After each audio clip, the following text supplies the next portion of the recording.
¿Alguna vez has sentido que el dolor o la muerte pueden llevarnos a descubrir lo que realmente somos? Hoy te traemos un viaje al corazón de uno de los cuentos más intensos y profundos de la literatura peruana. Más allá de la vida y la muerte del gran César Vallejo. En este reportaje exploraremos cómo Vallejo nos muestra que el ser humano no solo sufre, sino que busca, duda, recuerda y sobre todo siente. ¿Puede el amor vencer a la muerte? ¿Es posible encontrar sentido en medio del absurdo? Acompáñanos a descubrir cómo la memoria, el dolor y la emoción pueden desafiar a la lógica misma. Prepárate para reencontrarte con tus propias preguntas sobre la vida, la pérdida y la existencia, porque hoy no leeremos un cuento, vamos a vivirlo.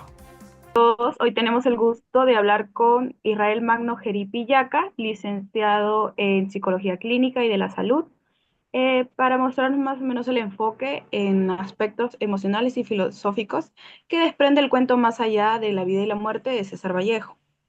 A través de las reflexiones de los personajes, el autor nos enfrenta con preguntas sobre el dolor, la muerte y la existencia y el sentido de la existencia, ¿no?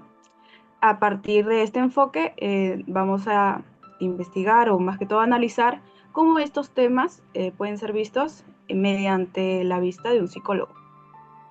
Empecemos con las preguntas. Influye el contexto social y emocional del autor en la construcción psicológica del relato y si se podría decir que César Vallejo proyecta sus propios conflictos personales o existenciales a través del cuento.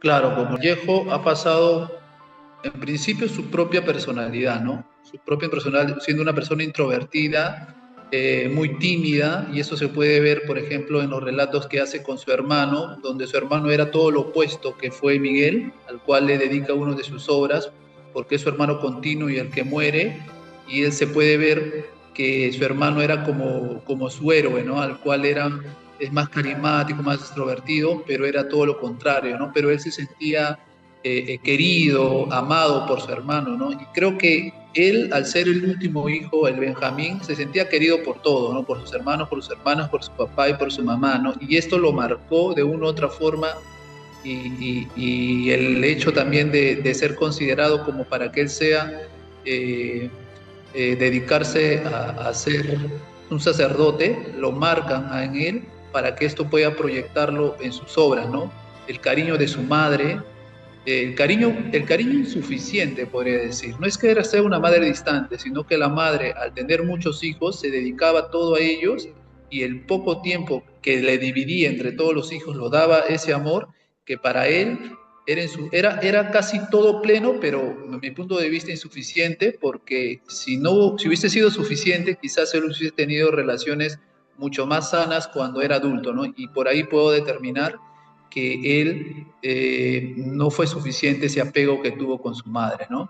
Y por eso todos estos episodios que tuvo con su hermano, con su padre propiamente, el hecho de ver también las injusticias en las haciendas de azucareras o incluso en las minerías, lo marcan a él y esto lo plasma a través de sus obras.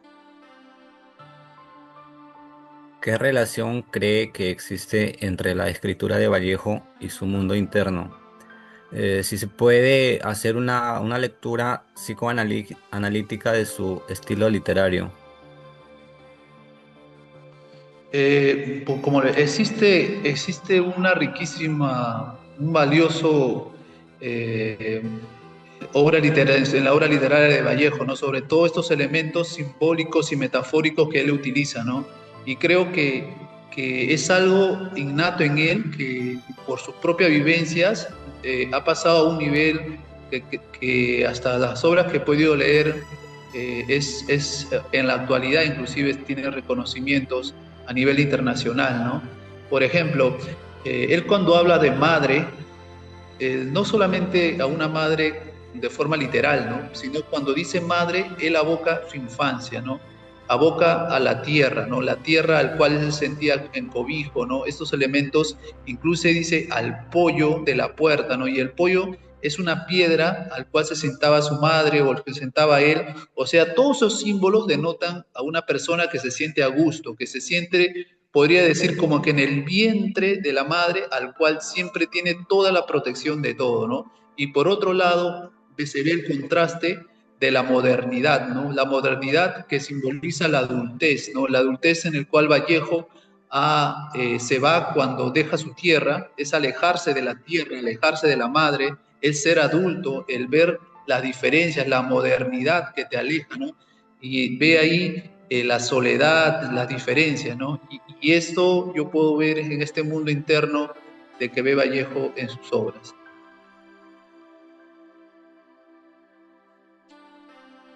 ¿Qué estrategias de afrontamiento ante el dolor se observan en el protagonista y la superación del sufrimiento?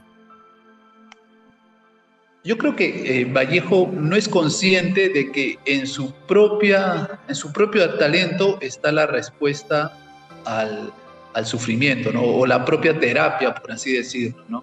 Sabemos que la poesía tan valiosa como él tiene era como un mecanismo de desfogue al cual él podía evocar todo ese sufrimiento, ¿no? Y creo que eso le hace a él tener una vida larga, ¿no? Una vida larga al cual pudo estar en diferente contexto, ¿no? Al cual estuvo en la cárcel, pese a una persona que esté en la cárcel, una persona introvertida de repente pudiera pasar por diferentes circunstancias, ¿no? Al pasar la muerte de su madre, pasar la muerte de su hermano, al pasar la muerte de su padre, y todo eso quien lo ha sostenido ha sido sus obras, su poesía, ¿no?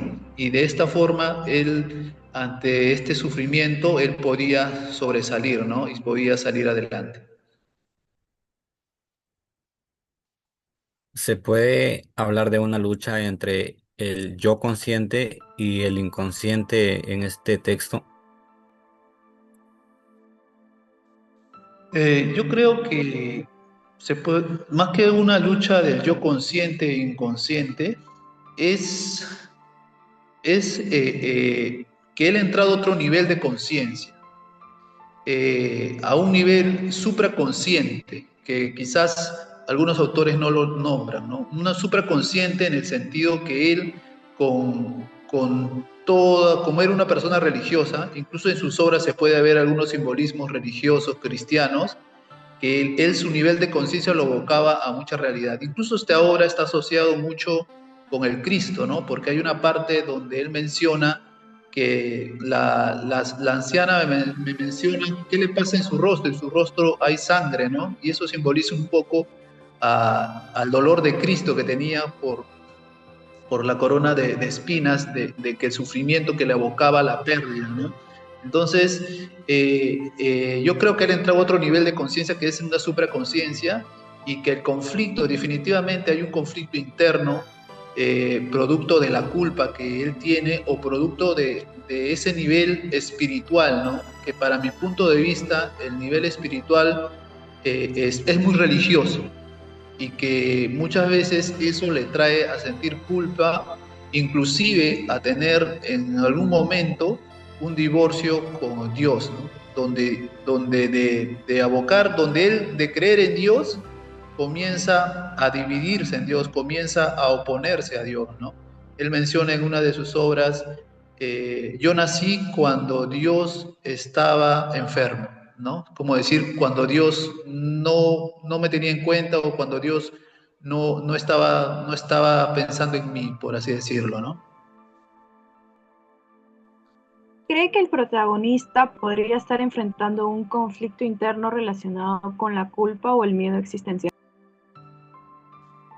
Así es, ¿no? Como le decía, ¿no? Lo que lo marcó en él es el hecho de tener una crianza demasiado ortodoxa o religiosa, donde los deberías marcaron a él su forma de ser. Él debería ser buen hijo, debería ser el buen ciudadano, debería portarse bien, no debería decir malas palabras, debería hacer lo correcto, debería respetar las normas. Y eso a él como que lo marcan la realidad porque ve en contraparte el hecho de que es un Dios que exige, es un Dios, pero sin embargo es un Dios que no entiende, ¿no? Es un Dios al cual se manifiesta con la ira de Dios, ¿no? Sin embargo, en este mundo hay un mundo de injusticia, donde hay desigualdades, donde hay el más poderoso, donde está el pobre, donde el pobre sufre, ¿no? Entonces, él se encuentra en esa culpa de no poder hacer nada, ¿no? En un primer momento, porque ya él cuando se va a Madrid, inclusive estando en Perú en algún momento, ya se ve inmiscuido en algunos episodios socialistas, ¿no? Donde ya no espera que Dios resuelva, sino que él a nivel terrenal quiere hacer algo por esta injusticia social que hay, ¿no? Entonces, y así él puede de una u otra forma ser partícipe de este papel que le ha tocado en esta tierra, ¿no? ¿Cómo se puede entender el simbolismo de la muerte en este cuento desde el punto de vista psicológico? Bueno, la muerte a veces de manera literal podemos decir, pues la muerte es una vez que pasamos de la vida a la muerte, ¿no? Cuando ya no hay existencia, pero yo creo que el simbolismo de la muerte lo tenemos hoy en día, ¿no? El simbolismo de la muerte es en el sentido de que cada uno no se cuida a sí mismo, ¿no? De que donde uno es esclavo de muchas circunstancias, por ejemplo, podemos ser esclavo de la sociedad, esclavo de los placeres, esclavo de un sistema crediticio, de la moda, ¿no? Porque ya no eres libre, simplemente eres siendo esclavo y de una u otra forma tú estás escapando, estás sumergiéndote a esa muerte, ¿no? Porque él hablaba o lo veía la tierra, Santiago de Chuco, como la vida, ¿no? Donde yo soy feliz, pero cuando él se iba a la modernidad, hablaba todo lo contrario, ¿no? Donde yo veo soledad, sufrimiento, ¿no? Entonces, la muerte eso simboliza, ¿no? La muerte simboliza todo aquello que aparentemente te puede dar felicidad, pero en sí te lleva a esa muerte total, ¿no? Es por eso que más adelante él denota, mi madre me dice, tú estás muerto, ¿no? Tú estás muerto, ¿no? Y en realidad está muerto, ¿por qué? Porque él se siente infeliz en esta tierra, ¿no? Y su madre, yo me siento viva, ¿no? Y su madre, que está muerta de forma literal, por así decirlo, se siente viva, ¿no? Y con luz, ¿no? Y eso es algo que nos marca en la obra y que tenemos que tener en cuenta para tomar conciencia, ¿no? En ese sentido. ¿Qué Okay. papel juega el amor en el desarrollo de la historia? El amor siempre es fundamental en todo, ¿no? El amor te ayuda a crecer, ¿no? El amor te ayuda a vencer todo obstáculo, ¿no? Que lo que le mantiene vivo a él es el amor, ¿no? El amor a su madre, el amor a su tierra, a Santiago de Chuco, a su gente, a sus costumbres propiamente de su tierra. Él tiene ese amor que lo mantiene vivo, el amor a lo que hace, a sus obras literarias, ¿no? Ese amor siempre lo tiene en cuenta y le ayuda a crecer, ¿no? Como ser humano y como literato, ¿no? ¿Cree usted que la literatura puede servir como herramienta terapéutica para enfrentar temas como la muerte, la pérdida o la angustia existencial? Por supuesto, ¿no? Hoy en día los psicoterapeutas utilizan la poesía. Definitivamente a un poeta esto le va a servir muchísimo, ¿no?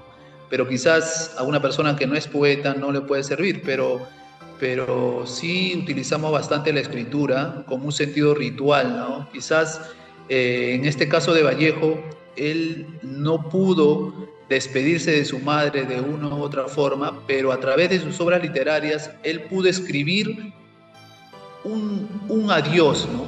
Un adiós, un perdón de repente inconsciente por ahí que se ve, pero ese es el duelo, ¿no? El duelo es lo que tú no pudiste hacer, lo que no pudiste decir a la persona, lo dices, puede ser de manera literal, de manera verbal, pero también lo puede hacer de manera escrita, ¿no?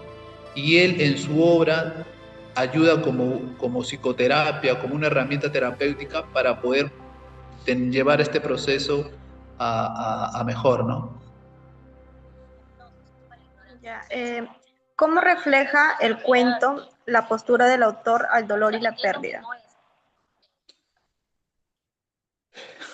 El dolor es parte del procedimiento de duelo, ¿no? El dolor es parte de todo proceso, ¿no? Mucha gente hoy en día se queja del dolor, pero el dolor es parte de sanar, el dolor es parte de crecer, el dolor es parte de este procedimiento, ¿no? Una vida, un crecimiento no puede haber sin dolor. Entonces, el dolor es visto si uno quiere verlo de una manera psicoterapéutica, el dolor es necesario, ¿no? Y la pérdida definitivamente, todos tenemos una pérdida. Por ejemplo, ¿no? La pérdida de ser adolescentes y de ser niños y pasamos ya a ser jóvenes, o la pérdida de un enamorado, o la pérdida de un amigo que no está, la pérdida en todo. De repente, quizás tienes un accidente y tienes una desfiguración en el rostro y tienes la pérdida de que quizás antes tenías una piel bonita y ahora ya no. La pérdida se da en todas cuestiones, ¿no? No solamente es la pérdida de un ser querido, sino la pérdida de algo.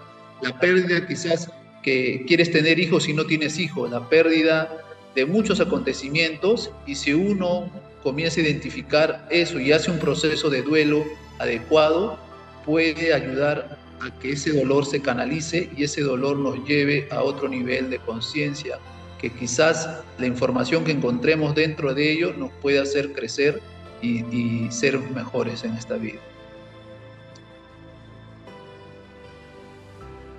Buenas tardes, licenciado Israel, un gusto entrevistarlo. Como última pregunta, quisiera saber su opinión sobre, desde su perspectiva como psicólogo, ¿cómo interpreta el hecho de que el personaje sienta que cada día es una repetición del vacío?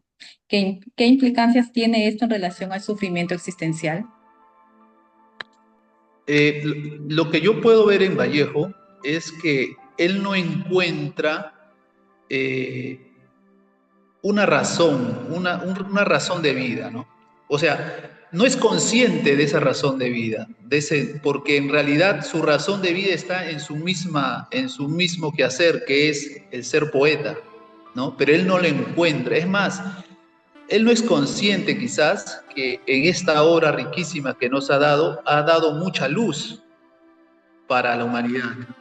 Y quizás eso ha sido su misión, pero él no es consciente porque él todavía no se libera de sus vacíos, de sus temores. Él sigue sufriendo porque ve mucha injusticia, ¿no? Pero creo que el error, por así decirlo, de él es en que la realidad no siempre es como la vemos. Yo siempre lo digo a mis pacientes, la vida es como un vaso medio vacío o medio lleno. Dios te lo pone así. Tú interpretas cómo quieres verlo, o lo interpretas medio vacío, al cual culpas a tus padres, yo soy así, esto me pasa, o el presidente está mal, o mi madre me golpeó, o quieres interpretar que en medio de este dolor, digo, no voy a culparlos, ahora yo soy responsable de lo que me sucede y yo soy el partícipe principal para poder crecer. De mí depende, y cuando tú logras perdonar, tú logras superar, créeme que ves otra realidad en la cual la vida lo ves diferente, y inclusive comienzas a encontrarte con Dios.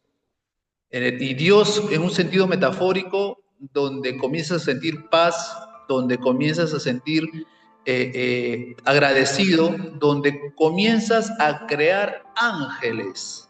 ¿Y qué quiero crear ángeles? Porque el ángel en sí, metafóricamente, puede ser construido como un hombre alá, con alas, que vuela, bonito, hermoso, pero en sí, ángeles es un ser espiritual, es energía que simplemente no se puede ver. Y uno crea ángeles con tus pensamientos, con tus palabras y con tu conducta. Pero si yo tengo un pensamiento alterado, distorsionado, yo tengo unas palabras que son discordantes o diferentes a lo que pienso y hago diferente, créeme que no vas a crear ángeles, sino vas a crear demonios. Y el demonio no en sentido literario, porque es un símbolo, sino vas a crear una energía negativa que vas a hacer que tu entorno sea hostil, y sea que digas, pero ¿por qué me pasan estas cosas? ¿Por qué me sucede? ¿Por qué sufro?